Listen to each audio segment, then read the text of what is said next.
ओम श्री साईनाथाय नमः। जय साईं राम।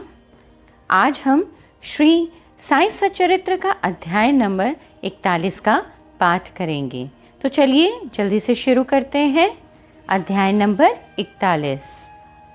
चित्र की कथा, चिंदियों की चोरी और ज्ञानेश्वरी के पठन की कथा। गत अध्याय में वर्णित घटना के 9 वर्ष पश्चात अली मोहम्मद हिमाट पंथ से मिले और वह पिछली कथा निम्नलिखित रूप से सुनाई। वह इस प्रकार है। एक दिन बंबई में घूमते फिरते मैंने एक दुकानदार से साईं बाबा का चित्र खरीदा, उसे फ्रेम कराया और अपने घर लाकर दीवार पर लगा दिया। मुझे साईं बाबा से स्वाभाविक प्रेम था, इसीलिए मैं प्रतिदिन उनका श्री दर्शन किया करता था। जब मैंने आपको यानी कि हिमाट पंथ को वह चित्र भेंट किया, उसके 3 माह पूर्व मेरे पैर में सूजन आने के कारण शल्य चिकित्सा भी हुई थी। मैं अपने साले नूर मोहम्मद के यहाँ पड़ा हुआ था। खुद मेरे घर पर 3 माह से ताला लगा था और उस समय वहाँ पर कोई नहीं था। केवल प्रसिद्ध बाबा अब्दुल रहमान, मौलाना साहेब, मोहम्मद हुसैन, श्री साईं बाबा, ताजुद्दीन बाबा और अन्य संत की चित्रों के रूप में वहाँ सब विराजित थे, परंतु कालचक्र ने उन्हें भी नहीं छोड़ा। मैं वहाँ बंबई बीमार पड़ा हुआ था, तो फिर मेरे घर में उन लोगों की फोटो को कष्ट क्यों? ऐसा समझ में आता है कि वह भी आवागमन यानी कि जन्म मृत्यु के चक्कर से मुक्त नहीं है। अन्य चित्रों की गति तो उनके भाग्यानुसार ही हुई, परंतु आश्चर्यजनक तो ये था कि केवल श्री साईं बाबा का ही चित्र कैसे बच निकला। इसका रहस्य उद्घाटन अभी तक भी नहीं कोई कर सका। इससे श्री साईं बाबा की सर्वव्यापकता और उनकी असीम शक्ति का पता चलता है। कुछ वर्ष पूर्व मुझे मोहम्मद हुसैन थारिया टोपन के संत बाबा अब्दुल रहमान का चित्र प्राप्त हुआ था, जिसे मैंने अपने साले नूर मोहम्मद पीर भाई को दे दिया, जो गत 8 वर्षों से उनकी मेज पर पड़ा हुआ था। एक दिन उनकी दृष्टि इस चित्र पर पड़ी, तब उसने उसे फोटोग्राफर के पास ले जाकर उसकी बड़ी बनवाई और उसकी कापियाँ अपने कई रिश्तेदारों और मित्रों को वितरित की। उनमें से एक प्रति मुझे भी मिली थी, जिसे मैंने अपने घर के दीवार पर लगा रखा था। नूर मोहम्मद संत अब्दुल रहमान के शिष्य थे। जब संत अब्दुल रहमान साहिब का आम दरबार लगा हुआ था, तभी नूर मोहम्मद उन्हें उनकी वह फोटो भेंट करने हेतु उनके समक्ष उपस्थित हुए। फोटो को देखते ही वे अत्यंत क्रोधित हो नूर मोहम्मद को मारने दौड़े और उन्हें बाहर निकाल दिया। तब उन्हें बड़ा दुख हुआ और निराशा हुई। फिर उन्हें विचार आया कि मैंने इतना रुपया व्यर्थ ही खर्च किया, जिसका परिणाम अपने गुरु के क्रोध और अप्रसन्नता का कारण बना।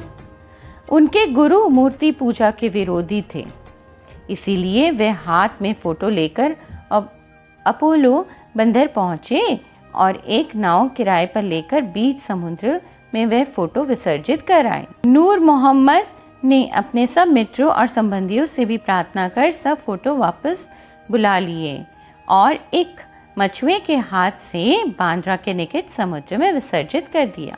इस समय मैं अपने साले के घर पर ही था। तब नूर मोहम्मद ने मुझसे कहा कि यदि तुम संतों के सब चित्रों को समुद्र में विसर्जित कर दोगे तो तुम शीघ्र स्वस्थ हो जाओगे।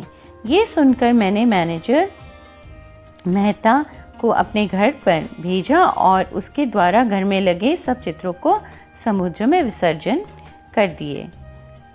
2 माह पश्चात जब मैं अपने घर वापस लौटा तो साईं बाबा का चित्र पूर्ववत लगा देखकर मुझे महान आश्चर्य हुआ।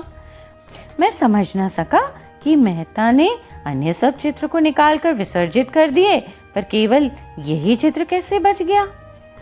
तब मैंने तुरंत ही उसे निकाल लिया और सोचने लगा कि कहीं मेरे साले की दृष्टि इस चित्र पर पड़ गई तो वह इसकी भी इतिश्री कर देगा।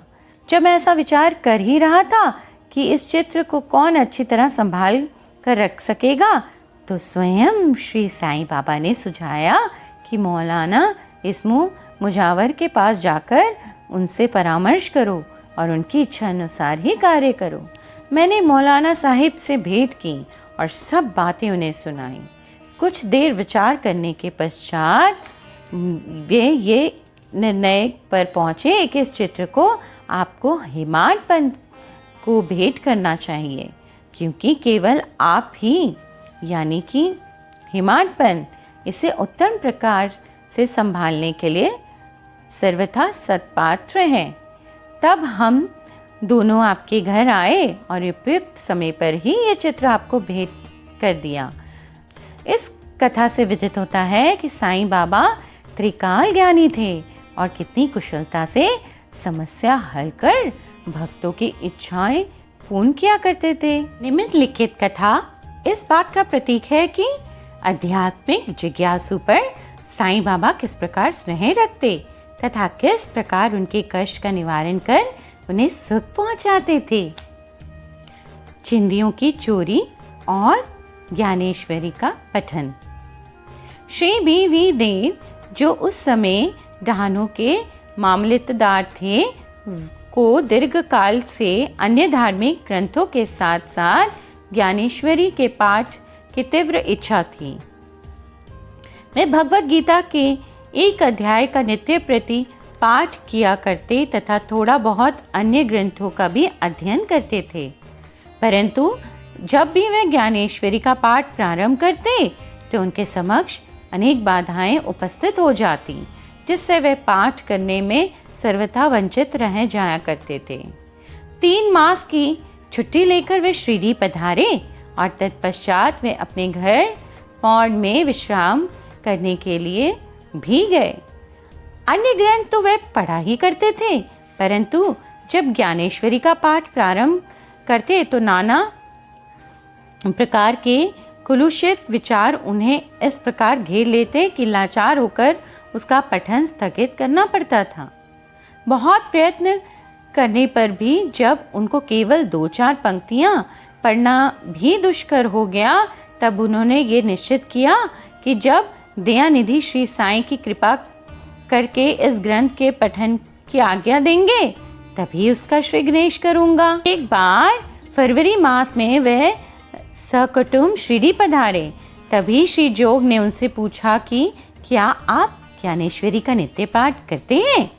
श्री देव ने उत्तर दिया कि मेरी इच्छा तो बहुत है, परंतु मैं ऐसा करने में सफल नहीं हो पा रहा हूँ। अब तो जब साईं बाबा की आज्ञा होगी तभी प्रारंभ करूँगा।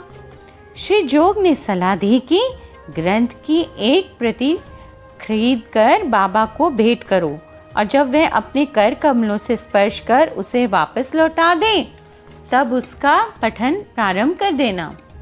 श्री देव ने कहा कि मैं इस प्रणाली को श्रेयस्कर नहीं समझता, क्योंकि साईं बाबा तो अंतर्यामी है और मेरे हृदय की इच्छा उनसे कैसे गुप्त रह सकती है। क्या वह स्पर्श शब्दों में आज्ञा देकर मेरी मनोकामना पूर्ण नहीं करेंगे?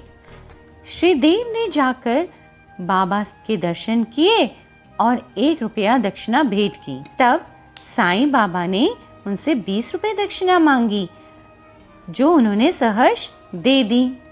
रात्रि के समय श्री देव ने बालक राम से भेंट की और उनसे पूछा, आपने किस प्रकार साईं बाबा की भक्ति तथा कृपा प्राप्त की है? बालक राम ने कहा, मैं दूसरे दिन आरती समाप्त होने के पश्चात आपको पूर्ण वृतांत सुनाऊंगा। दूसरे दिन जब श्री देव साहब दर्शनार्थ मस्जिद में आए तो साईं बाबा ने फिर से 20 रुपये दक्षिणा मांगी, जो उन्होंने सहर्ष भेंट कर दी।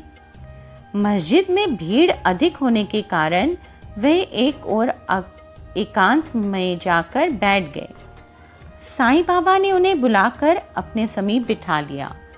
आरती समाप्त होने के पश्चात जब सब लोग अपने घर लौट गए, तब श्री देव ने बालक राम से भेंट कर उनसे उनका पूर्ण वृत्तांत इतिहास जानने की जिज्ञासा प्रकट की। तब साईं बाबा द्वारा प्राप्त उपदेश और ध्यान आदि के संबंध में पूछताछ की। बालक राम इन सब बातों का उत्तर ही देने वाले थे कि इतने में चंद्रू कोड़ी ने आकर कहा कि श्रीदेव को साईं बाबा ने याद किया है। जब देव साईं बाबा के पास पहुँचे तो उन्होंने प्रश्न किया कि वह किससे और क्या बातचीत कर रहे थे। श्रीदेव ने उत्तर दिया कि वह बालक राम से उनकी कीर्ति का गुणगान श्रवण कर रहे थे। तब साईं बाबा उनसे पुनः 25 रुपये दक्षिणा मांगे, जो उन्होंने फिर से सहर्ष दे दी।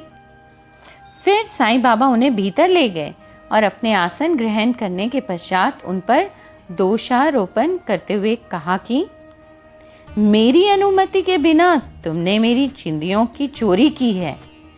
श्रीदेव ने उत्तर दिया, भगवान, जहाँ तक मुझे स्मरण है मैंने तो ऐसा कोई कार्य नहीं किया। परंतु साईं बाबा कहाँ मानने वाले थे। उन्होंने अच्छी तरह से ढूंढने को कहा। उन्होंने खोज की परंतु कहीं कुछ भी ना पाया।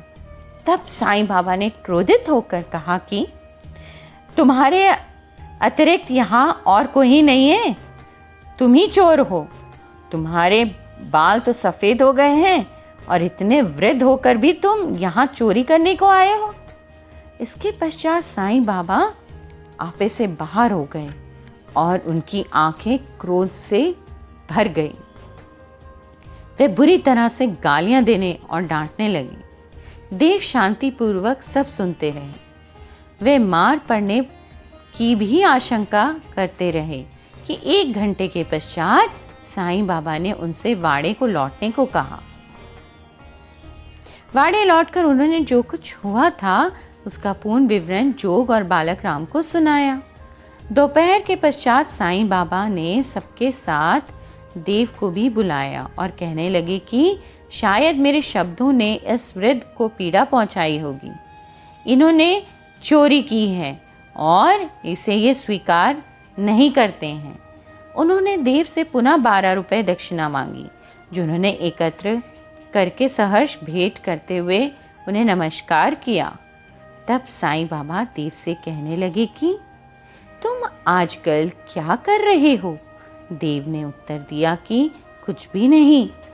तब साईं बाबा ने कहा, प्रतिदिन पोथी ज्ञानेश्वरी का पाठ किया करो।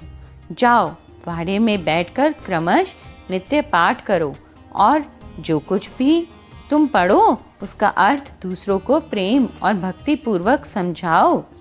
मैं तो तुम्हें सुनहरा शैला यानी दुपट्टा भेंट देना चाहता हूँ, फिर तुम दूसरों के समीप चिंदियों की आशा से क्यों जाते हो? क्या तुम्हें ये शोभा देता है? पोथी पढ़ने की आज्ञा प्राप्त कर देव अति प्रसन्न हुए। उन्होंने सोचा कि मुझे इच्छित वस्तु की प्राप्ति हो गई है और अब मैं आनंद पूर्वक पोथी यानी कि ज्ञानेश्वर का पाठ कर सकूंगा। उन्होंने पुनः साष्टांग नमस्कार किया और कहा कि हे प्रभु, मैं आपकी शरण में हूँ, आपका अबोध शिशु हूँ, मुझे पाठ में सहायता कीजिए। अब उन्हें चिंदियों का अर्थ स्पष्टता से विविध हो गया था। उन्होंने बालक राम से जो कुछ पूछा था वह चिंदी स्वरूप था। इस विषय में साईं बाबा को इस प्रकार का कार्य रुचिकर नहीं था, क्योंकि वह स्वयं प्रत्येक शंका का समाधान करने को सदैव तैयार रहते थे। दूसरों से निरर्थक पूछताछ करना वह अच्छा नहीं समझते थे, इसीलिए उन्होंने डांटा और क्रोधित हुए देव ने इन शब्दों को बाबा का शुभ आशीर्वाद समझा तथा वे संतुष्ट होकर घर लौट गए। ये कथा यहीं समाप्त नहीं होती। अनुमति देने के पश्चात भी श्री साईं बाबा शांत नहीं बैठे थे। 1 वर्ष के पश्चात वह श्री देव के समीप गए और उनसे प्रगति के विषय में पूछा। एक गुरुवार को सुबह साईं बाबा ने स्वप्न में देव से पूछा कि क्या तुम्हें पोथी समझ में आई? जब देव ने स्वीकारात्मक उत्तर ना दिया तो साईं बाबा बोले कि अब तुम कब समझोगे देव?